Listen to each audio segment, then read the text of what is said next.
Week 17 is finally here, the final week of the regular season. So what do? If you're a team that's clinched, do you rest your players? Do you play them? That's going to be a topic of discussion today. We're also going to recap Week 16 in the NFL. Kyle Gaffner is here. I'm Adrian Fedke. Hopefully you guys had a great holidays. I know I didn't get to watch as much football as I wanted to this week, but it's all right. I had a wonderful Christmas with the family.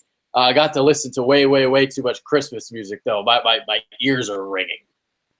It's never a good thing to listen to that. That's almost like a torture method to listen nonstop Christmas music. It's awful. I don't listen to it at all because I can't stand it. But I didn't get to watch that much football either, as much as I like to, because I'm such a fanatic and watching football. I always try to. But it's the holidays. What do you got to do? Family or football? I know I'd usually choose football over family, but it's the holidays. You had to stick it out with the family this year. But there were some good games. Oh, yeah. I mean, I'm going to catch up. I mean, I did get to watch the Pittsburgh game. That game was awesome. That's basically the one game we really can delve into this week. Other than that, I'll catch up during the week. I was going to watch some yesterday, but I was too hungover. I'd been drinking all weekend. I was just too much for me. So yeah, I will watch during the week. But the first topic of discussion I want to talk about, obviously, here is you have some teams that have clinched. Dallas has clinched the NFC's top seed and the NFC. They will be the home team throughout the NFC playoffs. A team like Pittsburgh, which has already clinched the AFC North. I mean, we just saw in Week 17 these injuries to David Carr. That's going to dismantle the Raiders, and we'll see what happens to them. Marcus Mariota gets hurt for the Titans, and Houston wins the AFC South. So what are your thoughts on resting players in Week 17? Do you think teams should do it, or do you think the players should just play and you take your chances? I think it depends what seed you are. If you're like the top two seeds and you're getting that first week bye, you play them a little bit just so they don't get a little rusty. I think age has a lot to do with it too. With an older quarterback, I think you sit him. He's been in that situation. You let him play. But it could really shoot yourself in the foot. Look what happened. I mean, they're completely dismantled. They don't have a very good backup, and they really don't have anything else to really rely on. So I think the Raiders are done now. I mean, he was the whole reason they really thrived this season. He was taking huge strides. He was in MVP talks. And for him to go down like this, and that's not only going to affect this year, this could affect their future too. Who knows how long he could take for him to come back from this? This could be a 2-year injury. And it's a shame to see Marcus Mariota go down. Same situation. This could really hinder his performance too coming back, because this could be another Teddy Bridgewater on how effective or how bad this leg injury was. But I think if you're a lower seed, you play these guys. But with Dallas, I heard that they want to play their starters. I wouldn't do that if I were you. You got a young team. You rest them up, and you take that first week bye, and you go in healthy and strong. Get some of your backups some work. Here's the way I've always looked at it. I think you should play your starters for like a half. Treat it almost like your third preseason game, like a dress rehearsal. Here's the reason why. I've seen way too many teams dog it the last 2-3 weeks of the season. Take the Colts, for instance, like you were referencing prior to the show. How many times have we seen Peyton Manning and the Colts fall flat in the divisional round of the playoffs? I've seen the Eagles at times, during the Andy Reid years, where they didn't look too great in divisional playoffs, and then they lose in the championship games. I've seen it way too many times where, you just don't sustain the rhythm that you've been building throughout the season. All of a sudden, you take a couple weeks off and you look like shit in the playoffs. And I've seen this way too many times. But the double-edged sword, which is the title of the show, if you do play your players, obviously you risk injury. And this happened to the Patriots in Week 17 against Houston a couple years. I forget what year that was, but Wes Welker injured his knee, and they didn't have Welker for the postseason. So it's a precarious situation to be in. I do think, if you play a certain position, like a running back, for instance, you might be more susceptible to injury because, there's a higher workload for a guy like Ezekiel Elliott and for a guy like Le'Veon Bell. Like a guy like Le'Veon Bell, I wouldn't play him in Week 17. I wouldn't play Ezekiel Elliott because of the risk of injury, and that would be a shame because, you know, in my league that I'm in, my fantasy league, for whatever reason, they did week 17 for the 2-week championship, and right now I have Le'Veon Bell and Zeke both on the fucking same team, so I'm in a really, really weird spot right now. Now I am up by 40 points because I had a huge week last week. But now I'm looking at like starting Bilal Powell and like D'Angelo Williams. I got to really read the reports and see what's going on with that. That's where your depth in fantasy would really help. But that's why you always never do that in any situation, because teams that are looking to go into the playoffs, rest their big name players, you're going to kind of get screwed in fantasy. So you never want to play it out all the way to week 17. But yeah, you're more susceptible. You're right, because you're taking more of a pounding. And I was talking to you this before the show, too. The same with Tyron Smith. I don't think you play a player like that who's, if he goes down, that's a huge loss. That's a huge hole. So if there's a guy with like a nagging injury, you don't play him. Yeah, you got to rest him. But they said, reports that said Jerry Jones came out and said Dak's going to play week 17 against the Eagles. And I think that would help the kid more, get him a little bit more so he doesn't slow down. Because if he does sit out 2 weeks, that rhythm's going to be off and they will fall flat on their face maybe. So I think that's what Jerry Jones is getting his thought process of playing Dak in week 17. I think Dak should play. I think he should. Yeah. Because, he has been playing better recently, obviously, but he hit that stretch where he kind of hit that rookie low a little bit. And I think for him, I think he should be playing. Yeah, I mean, at least a half, at least, maybe even 3/4. I don't know. And then it seems like Tony Romo might not even play either. So, I don't think he is going to be coming in. I think Jerry's sticking it to big old Tony number 9 out there. He's not going to put him in. Is Kellen Moore going to come in? It's like he's Mark really Sanchez. Mark Sanchez. Oh, all right, that Sanchez is out there. Dear God, I think I'd rather have Kellen Moore, but this could be setting up trade talks for Tony, leaving out a Big D and maybe going to the Jets possibly or somewhere else. Or maybe Denver. Denver. That could be one. I can definitely see Denver. Especially with that team ready to win another Super Bowl right now with that defense. I could see that. But that's a topic for another day. So yeah, we delve into Carr and Mariota a little bit. Now, the interesting thing here is if the Raiders lose in week 17 and the Chiefs win, the Chiefs get the AFC West. They win the division. So the 2-part question here: do you think they lose the West? And if they do, all of a sudden you got to play Houston in a wild card game. That's like might turn into one of the worst wild card games of all time. Now, yeah, it will. It would have been fun to see Derek go down there because that's his brother's old team. So that's actually for him to go down there and show them up, but that would be a very boring game because Matt McGloin is the backup. McGloin, Penn State alum. I can't see him. I think they'd really heavily rely on that big offensive line and Latavius Murray to do some work there. And luckily for the Raiders defense, they don't really have a high octane offense that they really have to slow down because Brock Osweiler or Tom Savage aren't really going to be wheeling and dealing there. But I think the Chiefs are going to take the West, and they're going to fall out. The Raiders are going to fall out and have to play Houston in the wild card spot. Yeah, and honestly, I think the Raiders still might win. They could. Brock Osweiler, whoever's going to start, I don't think Bill O'Brien would go with Tom Savage in that situation. I think he'd still put in Brock for that playoff game, just because he's got a little bit more experience than Tom Savage. But they're both not really off the chart. They're not jumping off the charts with talent. Yeah, I mean, like Matt McGloin isn't exactly that far behind in the pecking order when it comes to those guys. Connor Cook, I was just looking at the third guy in the depth chart is Connor Cook, the rookie from Michigan State. I might even start him over Matt McGloin, but I think McGloin's going to be the guy. It seems like so. All right. Let's do power rankings real quick before we get into some of the week 17 stuff. Our week 16 games. So You want to go first? Yeah, I got, of course, Patriots sold number 1. They're taking number 1 spot. I got the Chiefs at number 2. I've got Steelers at number 3, Falcons at number 4, and the Pack Attack coming in at number 5. I forgot about Dallas.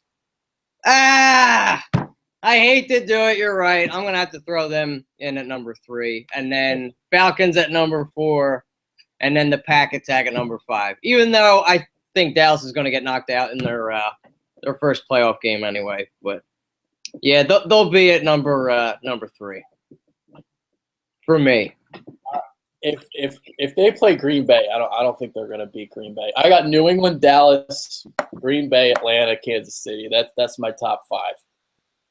Green Bay, the way they're playing right now, with that defense looks a little bit better now with Marius Randall back in the secondary. Aaron Rodgers is red hot.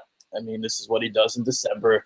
He told everybody that the Packers could run the table, and they have an opportunity to do so in Week 17 if they can beat the Lions. It's literally win or go home, because the winner of that game wins the NFC North. The loser of that game most likely might be out of the postseason, because the Redskins play the Giants, and the Giants have nothing to play for. So we'll see how all that turns out on Sunday. So yeah, my power records are getting weird. Like Green Bay is like 9-6. I have them 3rd, which is just ridiculous, kind of. But whatever. And Atlanta is like really sneaking under the radar right now. No one's even talking about the Falcons.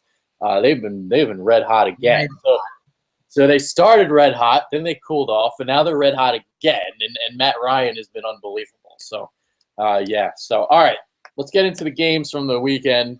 Like we said, we didn't get to watch much. I had to spend a lot of time with family, and my family is one that, my family is a little weird, because they're like hardcore Ukrainians that don't really watch football. Like, I'm like the lone guy in at least my father's side of the family that likes football. We have some other guys, but I'm like hardcore football, and I got stuck watching the Steelers game on a 30-inch TV in the basement with no HD. So that was the first time I've watched a non-HD game in a while, and it was a little weird, I must say, but it was a great game to watch. I mean, I did kind of feel like a loner, watching this game in the basement, but I got to spend 12 to 4, a little lunchtime Christmas Day shenanigans with them, and I was drinking all day, so I watched some of the game downstairs with my cousin Alish, aka Alex. So that's how they're Ukrainian. They got all these weird names. Yeah, so we watched this game together, and the first half was kind of boring, but obviously in the second half the fireworks started, and Le'Veon Bell started going off, and he finished with what? It was like 129 yards, 139 yards, something like that. Yeah, and this was after being stifled in their first encounter between the teams. He had like 39 yards rushing total. So Le'Veon Bell went off. Antonio Brown, the great play near the goal line. It's funny because that was short of the end zone. Like if this was like Doug Peterson calling this play, we would be beheading him, because why are you calling something short of the sticks? But this is what happens when you have playmakers and guys that can make plays, and guys like an Antonio Brown who can fight his way into the end zone and win the Steelers the division. That drive down that field with Ben Roethlisberger, the way he was doing the field, it reminded me of the 2008 World Series when he drove down the field against the Cardinals and then punched it in. I mean, this guy was making unbelievable throws, but if the Eagles I hope they were taking notes, because did you see these fourth-string receivers catching the ball, making these unbelievable catches? I mean, you got Eli Rogers out there. You got the Sammy Coates. I mean, of course, they got Antonio Brown, but these guys were coming up big. And they're not household names. They're really nobody. But you're right. There was just greatness on the field. Ben Roethlisberger played incredible. And it really adds another element when they have Le'Veon Bell back healthy. He's one of the top rushers in the league, and he missed 4 or 5 games this year. So if he can get that on track, they have a very scary offense and a very young defense. But if they can just bend and not break, they'll be okay. They could ride this offense all the way to the Super Bowl. Imagine if they played against the Patriots. That would be a very fun game to watch. Yeah, I think that's like the lone team that can compete with New England in terms of the style play. Because if the Patriots struggle to generate a pass rush and you let Ben Roethlisberger stand back there all freaking day, he can pick you apart. So that'll be interesting to see if those two teams do in fact meet in, say, an AFC Championship game. What will happen? Because the Patriots right now, they don't have too many threats. Raiders now without Carr. I mean, I don't really see them as a threat anymore. Maybe Kansas City, but I don't think Kansas City matches up well with them. So really, it's really only Pittsburgh. And even Pittsburgh to an extent, I don't know if they can compete. But I think that's probably the biggest threat to New England in the AFC. Other than that, they're walking the Super Bowl. They're walking to the Super Bowl. And they both don't have a great pass rush. And the Steelers have some injuries up front. They don't have Stephon Tuitt. They've got a bunch of young guys on there. Shazier hasn't really been healthy, and they've got Artie Burns back there and Ryan Davis at the corner and safety position that are rookies. So Tom Brady picks apart all pros, let alone, wet behind the ear rookies. So I think that would be a fun NFC Championship to watch. But to touch on that goal line, that play that Antonio Brown made, I mean, you're right. They would have been beheading Doug, but a little 5'9" guy fought off 3 defenders and just punched it in. He gave it everything he got, and he just got it across the goal line. And Le'Veon Bell went up against the #1 rushing defense, and he shredded them. I mean, that guy is fun to watch rush the ball. He's just so patient, and he's so big. You don't really see guys like that run the football in the NFL. He's an all-pro. Now, you were saying among the top backs in the league. I think he is the top back in the league. Because Zeke, I don't know, man. Zeke's up there too. Bell's got the catching ability. He's got the. I think he's got him beat in that aspect. I think Zeke, obviously he's the power guy. He's the guy that's going to churn out those 3 to 4 yards and then break that long run. But Bell is so shifty in space and can do a lot of different things. Receiving the ball, he can allow out wide. He can catch balls out of the backfield, and he can run it. So I think the way he presses the line of scrimmage and just go, I think he's amazing. And he's 245 pounds. Well, yeah, he has lost some weight, but yeah, he's like the closest thing to what LaShawn McCoy was in the league right now in terms of his jump cutting ability, which is amazing at his size. Just fun to watch. And Zeke too, I think he's gotten better with that. I was hoping he was going to break Eric Dickerson's record, but he's not going to do that. So it looks like that record stands for yet another year, and he gets to waft about that, unfortunately. But records are meant to be broken. It's funny how he's a Cowboy all of a sudden. I hate him.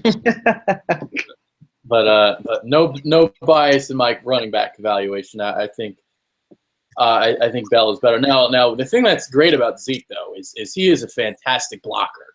And normally these rookie running backs, they come in here and none of them can really block. It's kind of like something you got to pick up and learn as it goes by. But he is not only a great blocker, he's a willing blocker, and he likes to block. And he is outstanding in that area. So I will give him that over Bell. But I do think Bell is more versatile. I think Zeke is the better runner, but Bell can do more. Yes. And that's why I'd rather take Le'Veon Bell on my team. Like Le'Veon Bell can pick up a 3rd and 4 in many different ways. Zeke is just basically, he's not going to do it as well as Bell does on a 3rd and 4. That's not the lone reason why, but I'm just just an example there. I can get behind that. Yeah, so I just think Bell can do more. That's all. And in terms of their rushing ability, it's not that far off that I wouldn't put Zeke ahead of him as an overall running back. Okay. All right, moving on. Let's talk. Oh, Cleveland won a game. Finally. They won a football game. How about that? Now, I haven't seen any highlights or anything from this game, so I have no idea what happened. I just know that browsing on my phone, I saw something about a field goal, and something got blocked. And yes. Yeah, so you know about it. I'll let you talk about it since I didn't see a damn thing. I don't know if this was just the luck of the Browns getting this game or if it was Phillip Rivers and the Chargers shooting themselves in the foot yet again, because they had multiple chances to punch it into the end zone and they just couldn't do it. They were without their running back in Gordon.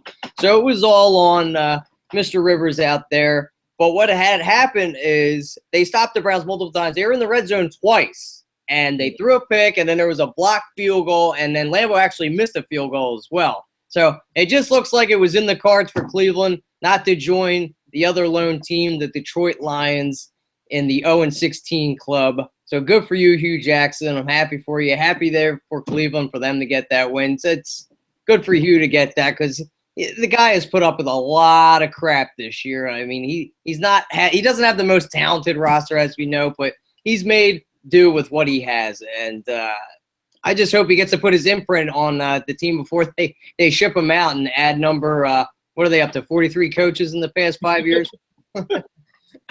Yeah. Well, on my phone, like I think there was like a glitch because it said something about how there was a block. How San Diego had a blocked field goal. Their field goal got blocked, but then they like recovered it in the end zone for a touchdown. And for a second, I thought the Chargers were up in the game. It said 24-20 on the phone, and then a couple minutes later, it like backtracked and said 2017. So I don't know what the hell that was all about. But I didn't hear about that. No. Sometimes like NFL.com. If you go on their site and like you kind of track as things goes on, sometimes there's glitches in the system.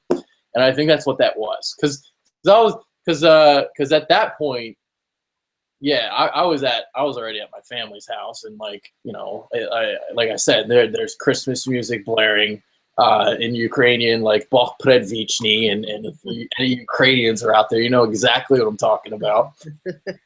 Bog Predvichny. No one knows what I'm talking about, but it's like, yeah, we're hardcore Ukrainians, so. It's like all Ukrainian music. Now, my Ukrainian is like, I speak Yuklish. And it was terrible because later on the night, now I'm getting away from football, but we had these, they call them like Christmas carolers, right? Like they're called Koled Kid or something. And these chicks that came over were straight from Ukraine. And it was awful because I was trying to spit some game with them, but they didn't know English. So we had this language barrier. It was awful. So I'm like trying to like, yeah, easing along, but they had no. You could have said anything to them. You could have just. Yeah, I could have said they had a nice fucking fat ass, and they would have had no idea what I was saying. They would have just said, "Oh, Jocko, yeah, yes. Yeah, they would have been yes. Thank you. I could have said anything I wanted to them. You know, you have nice titties. Like I could have said whatever I wanted. Didn't matter. But awesome. Yeah, but yeah, that's like taking away the point. But yeah, anyway, I literally didn't get to see anything. It was awful. Like I saw a little bit of Aaron Rodgers doing work on the Vikings, that 1 o'clock game. So, all right, what else happened? Houston wins the AFC South. Unfortunately, because I really wanted to see Marcus Mariota in the playoffs, but as we know, he got hurt, so that didn't happen. All right, news today. All right, Rex Ryan is out in Buffalo. And his twin brother is out as well. They both got the boot. Yeah. So bye-bye to them. And it's funny because, like, being on Twitter today, it sounds like the Bills fans, they want Jim Schwartz as their head coach. Wow. He was their defensive coordinator a couple years ago and did really, really well, in a 4-3 with them. And then Rex Ryan came to town, and that defense went to shit. Yes, it did. And some guys, I think, are just better set. And I said this before, set as assistant coaches. I think Rex has to go back to the watering hole, coach for a couple years, be a defensive coordinator before maybe he gets another shot as a head coach. A bunch of guys have done it before, but he just – I don't know. He's got the theatrics down for the head coach. He likes to go up there and, run his mouth and do this, and that. But he just focuses. He's another guy like Gus Bradley, who is renowned for his defensive skills, yet the defenses on their teams did absolutely nothing. They were one of the worst in the league. And Rob Ryan should have never even been brought on because he's awful. Rex Ryan was a great defensive coordinator with the Ravens for a long time. Then he went to the Jets, and he did some good things there. But there's a lot of talent on that Buffalo defense. So there should be no reason they were letting up, 25 points a game.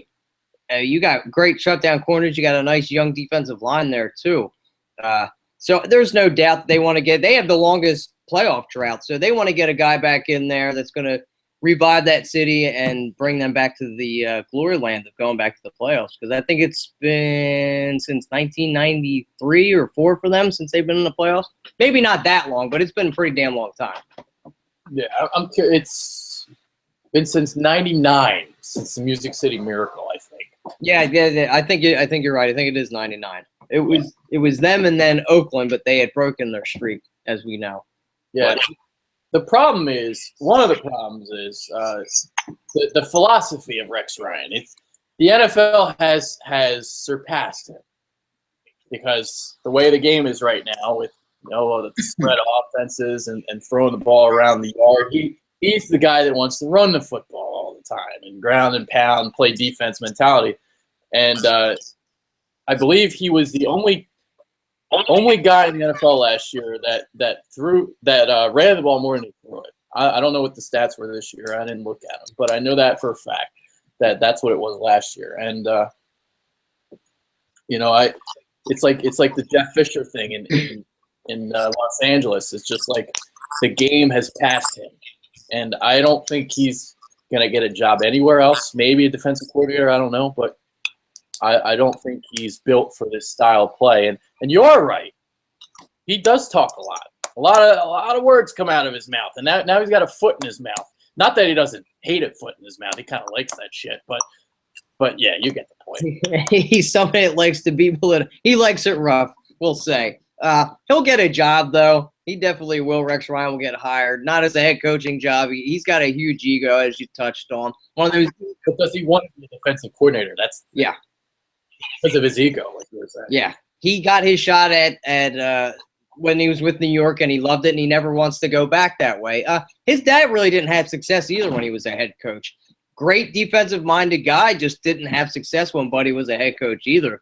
So you have to be a special kind of guy. And also, when he was with Buffalo and the Jets, he really focused more on the defense. He never went into the meetings for the offense or special teams. When you're a head coach, you have to be involved in every aspect of your football team. You're the head coach. You just don't focus on the defense because you like defense, Rex. You got to be everywhere. You got to contribute to the entire team. So we will see what happens with him. Maybe the interim coach, I forget his name. I think he's Anthony Lynn. I do like him, actually. Maybe they'll have the success like the Jaguars bounce back with their interim head coach with Doug Marrone there. They really gave it to the Titans the other day. So I think maybe just a change into the guard would be good for Buffalo. Maybe they're tired of playing for Rex Ryan and they get some new blood in there, because Jags played really well with Doug Marrone. He had come from the Bill Parcells tree. So sometimes you just need some change into the guard when you have when you're playing so badly. They got a good running game there. They have pieces in Buffalo, so it's not like they're completely out. They're a few pieces away from being in the playoffs. Yeah, well, the running game got a lot better once Anthony Lynn became the offensive coordinator, and obviously they have LaShawn McCoy. They have a pretty good offensive line. Guys like Cordy Glenn. They got Richie Incognito there. I think Eric Wood got hurt, but he's another pretty serviceable lineman there. So yeah, there are some pieces. They should have never given Tyrod Taylor a contract. No.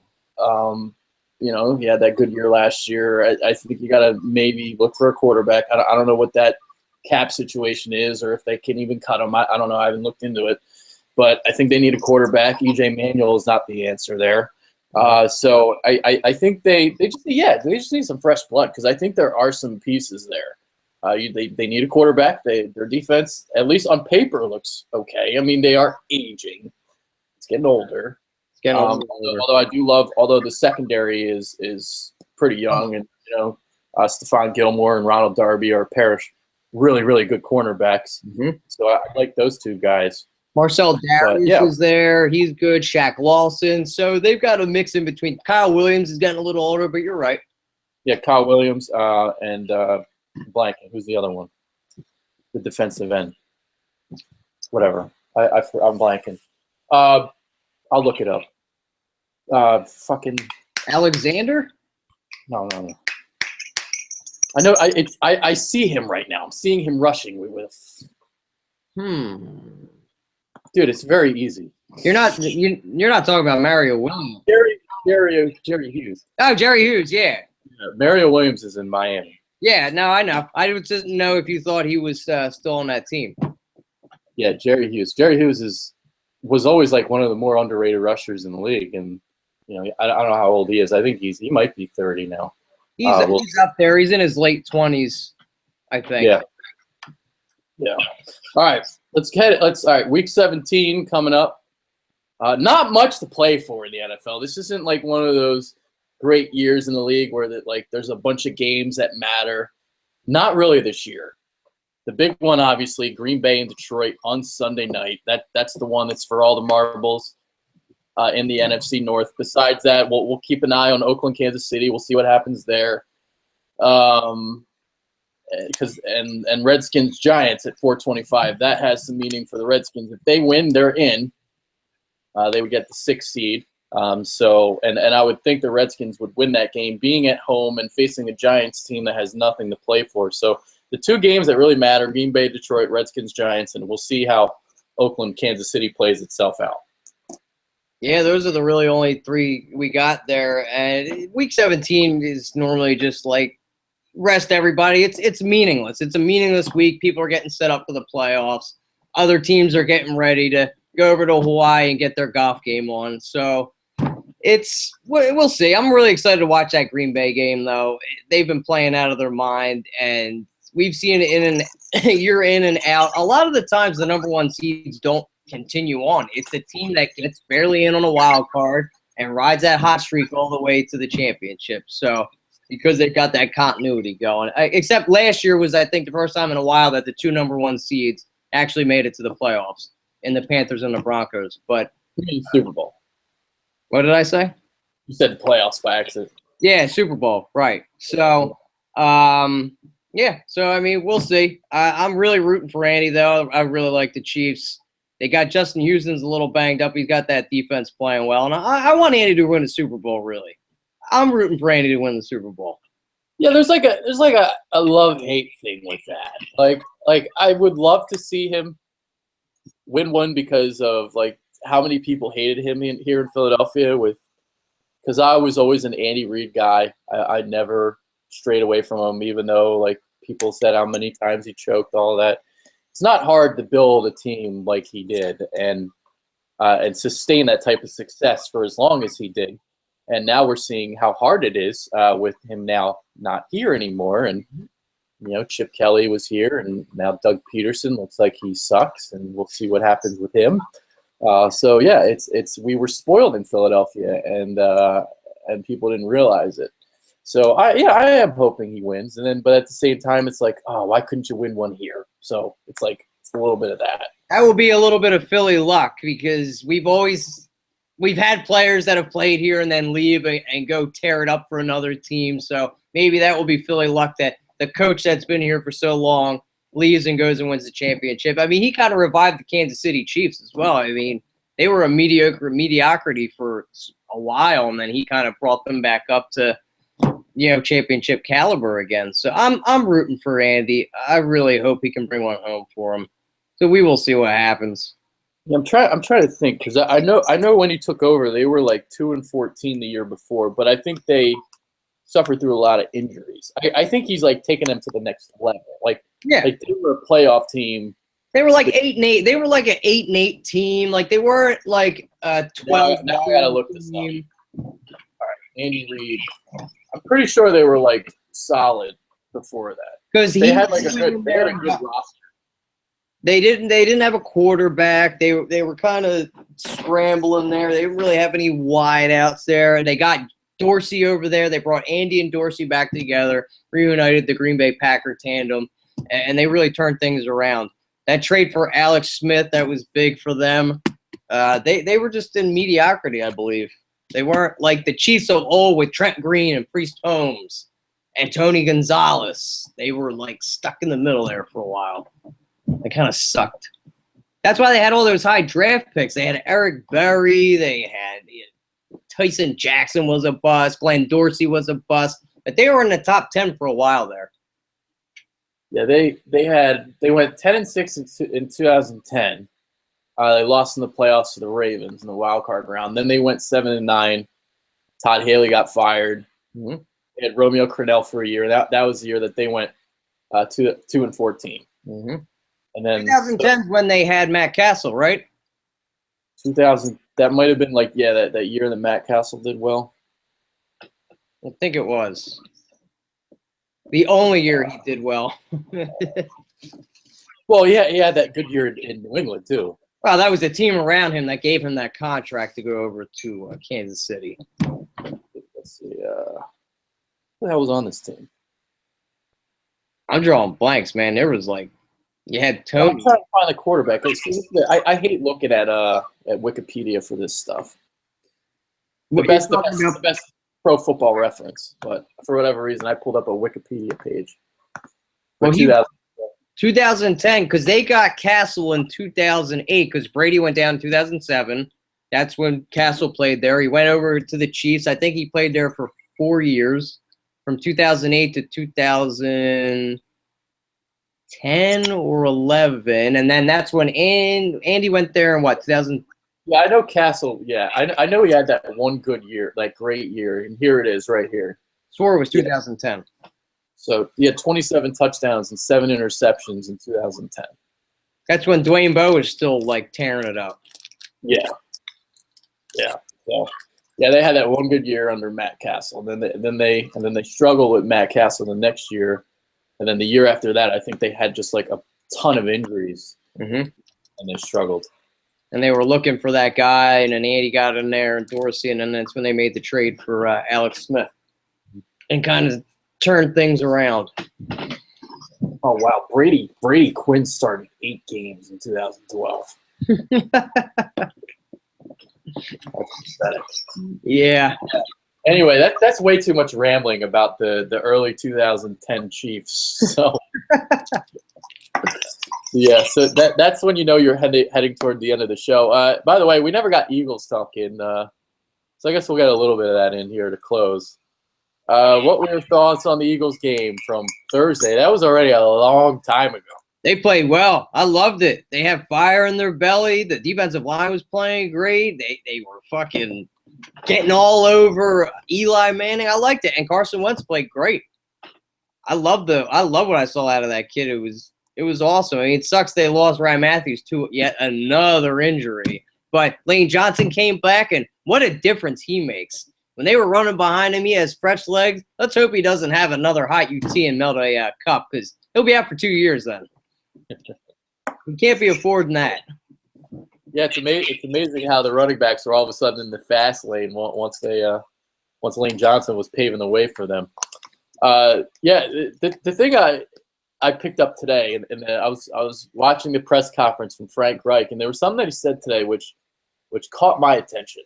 And he was talking about how Carson Wentz. They were talking about his scrambling a couple weeks ago, and I forget exactly how he said it, but Reich was saying something about well, to keep the play alive, do this and do that and do this, and Wentz retaliates and says, wait. So you're telling me that I can do all this stuff? It's fair game? It's okay? And Reich's yeah, as long as you don't make any mistakes. And all of a sudden, the last 2 weeks, we've really seen Wentz take off more. And we've seen him really elude the pressure a lot better. And it makes me think that this conversation that they had is what propelled this.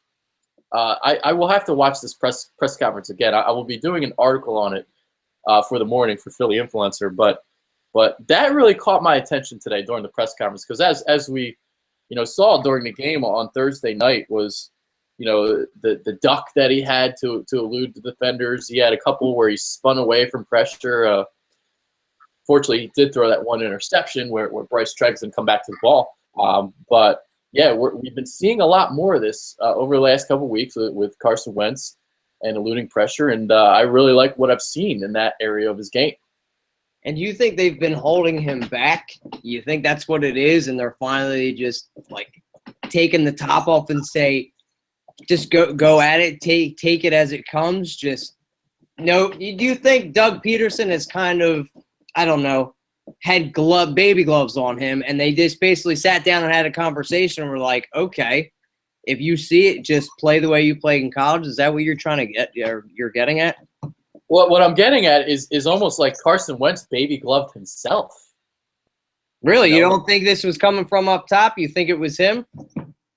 Well, it sounds like, Carson Wentz is a really, really smart guy, and it seemed like he didn't want to do too much to the extent where he was going to hurt the team, and because we really have been seeing him scramble a lot more, and Reich was like, kind of made the suggestion, like he was like showing him a play. There was a play that was they were doing film study. And he was showing him this play, and he was like, well, you could do this, and then Wentz is like, really? You want me to do that? So it's fair game. I have to watch this clip again. I'll have to watch it too because I'm interested in seeing this and getting his reaction. So you think he was almost like second guessing himself because he's got great athleticism. We've seen bits of it throughout the season, but you're right, it has been unfolding a little bit more as the season has winded down, unfortunately. But the guy can move. He's fast for a 6'5", 240-pound quarterback. Oh yeah, and like early on in the season, like I talked about in the recap show, he was perceiving pressure that wasn't there. So he thought he was feeling pressure and he wasn't. Mm-hmm. But now he's actually really, really seeing the rushers a lot more clearly and stuff like that. And that's great to see moving forward for next year. So, and it was imperative that I'm sorry, go ahead. I cut you off. I apologize. Well, I just said now the next step is just to limit those interceptions because he's thrown way too many of them the last half of the season. So, but strides are being made, man. Like there were some wow moments in that game Thursday. The stats don't say it, but my eyes see it. If you watch the game, and a lot of people like to say that, I don't see him being. I've heard it. I know you don't listen to sports talk radio. Yeah, I don't listen to any of that garbage. You hear all these fans calling and complain, and I just don't think they see what you or I or Mike or Jeremy sees, that this kid has so much potential, and just because he's not lighting up the stat sheet doesn't mean that he's not going to be good. Like, I don't know why that has been an association for a long time, but you do see flashes of his intelligence. And that's why I think it was so crucial that he started. Like, this is going to be huge for him going into next season, that he's played all 17 weeks this year. Because plus the top's going to be off. And do you like Frank Reich as your offensive coordinator? I'm not too crazy about him. He's just whatever. He's okay. Like I like the fact that he's a former quarterback for a young guy like Wentz, but at the same time, like he had all these mechanical flaws all season long, and none of them were really getting fixed. So, it was like I don't know. I don't like the fact that he's like Doug in the sense that he's very conservative. Yes. So that's my thing with him, but I'm not like, I don't hate him and I don't love him. I just think he's just kind of whatever. He's just whatever. Yeah, and that's what Doug and Wright should be jumping on top of him with his mechanical flaws, and that's why I think their conservative, laid-back mentality kind of hurts the kid a little bit. Mm-hmm. But that's the type of coach I want. I want a hard-nosed guy that's going to jump on a player when he does something wrong, not just kind of be like, okay, whatever. We'll get him next game, Tiger. No. Well, Jeffrey Lurie wanted emotional intelligence, and he got himself a Teletubby. Yes, he did. He is a Care Bear out there, for sure. God. So, yeah. So we'll see. We'll see what happens with, all that moving forward. So, all right. You got any final thoughts before we head out for the evening? I do. Since the season is coming to an end, my favorite time of the year is starting to come around, the draft, of course. What is the most crucial position do you think the Eagles should take now with this Viking pick coming up? They're picking at 13 right now. Well, 15, I'm sorry. Well, I think cornerback is their biggest position of need in terms of this draft because of the wide receiver class is a little bit more thin, and there's a lot of great cornerbacks that are going to be available in the first round. But I'll tell you right now, if Leonard Fournette or Dalvin Cook are there in the first round when the Eagles are picking, I think you have to take one of them because of how talented I think they are. Yeah, So that's how I feel about that. I like that. And you never draft for need ever, I don't think. I think you always want to go after best player available. I think it hurts teams that go draft for need because it usually doesn't really pan out. But I think they do need a versatile back, and this class is loaded. I'd really like to see them go after Mike Williams of Clemson if they can get him. If he falls to him, I don't think he'll be there at number 15. But if he happens, that's going to be a tough decision because Dalvin Cook will probably be there at 15. And between Mike Williams, it's going to be tough. But two of those guys are really great playmakers. So it's good to get your thoughts on that. Yeah, I mean, it'll be interesting to see because I think Mike Williams is the only guy that can really be pretty great in this class. I know a lot of people really like Corey Davis too. Mm-hmm. You know, I think he can be solid, but I don't know if he's going to be elite. Yeah, next level. So yeah, I like him though. We'll see though. Like I think his stock is getting higher because of how bad the class is. Mm-hmm.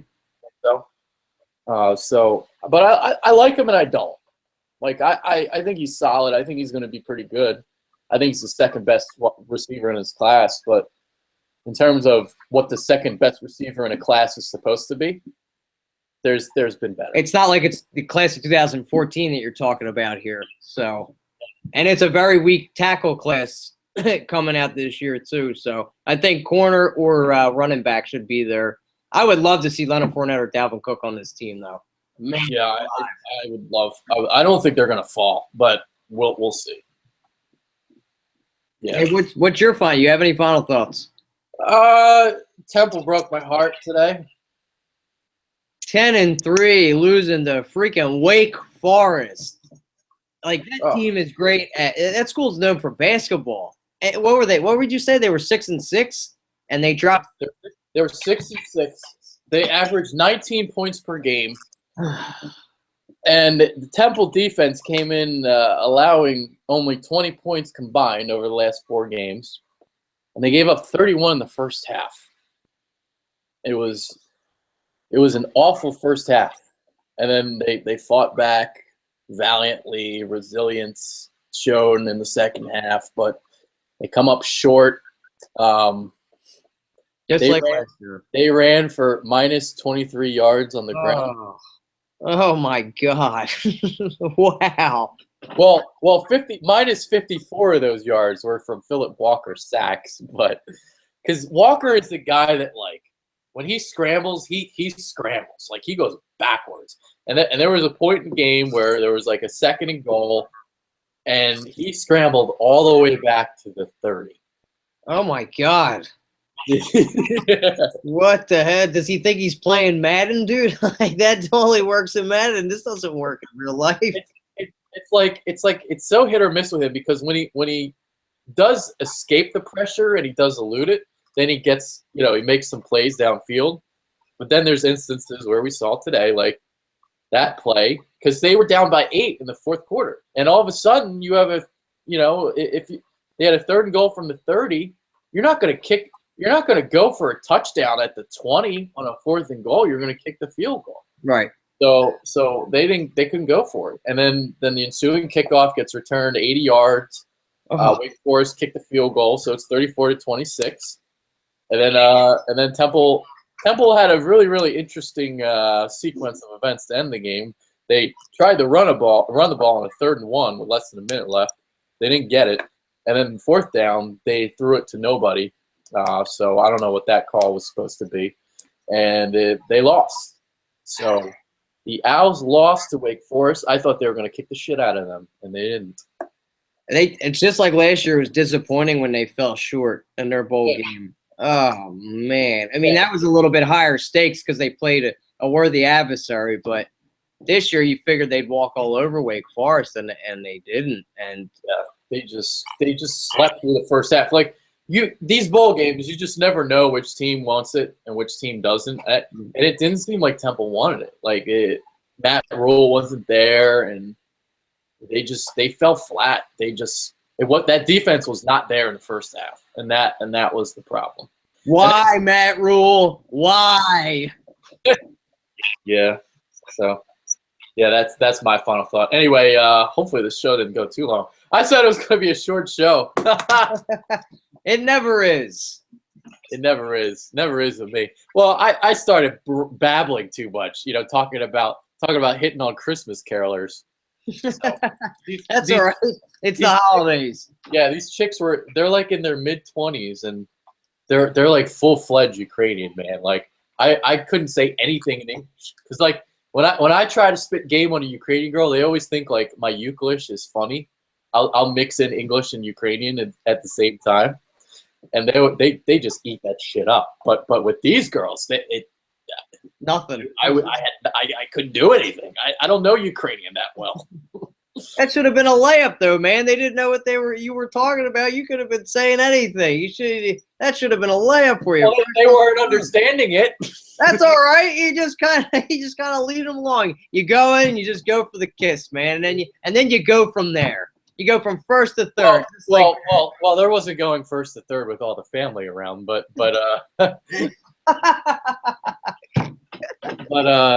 yeah. I mean, I was this wasn't my. Should have been like, hey, baby, you want to go check out this 30-inch non-HD TV? Oh, yeah, that was impressive. Yeah. Yep. Yeah. Well. Yeah. I tried. It just didn't. They tried talking to me Ukrainian. I know like very little. Like I can teach the basic stuff. That just showed you got to brush up on your Ukraine now. I clearly do. I got to get ready for next year's Christmas carolers. When this time year comes around again, I'll be ready to go. New Year's resolution right there. Learn Ukraine. Yeah. Я знаю трошки український. There it is. All right, we're out. Kyle Gaffner, I'm Adrian Fedq. Peace.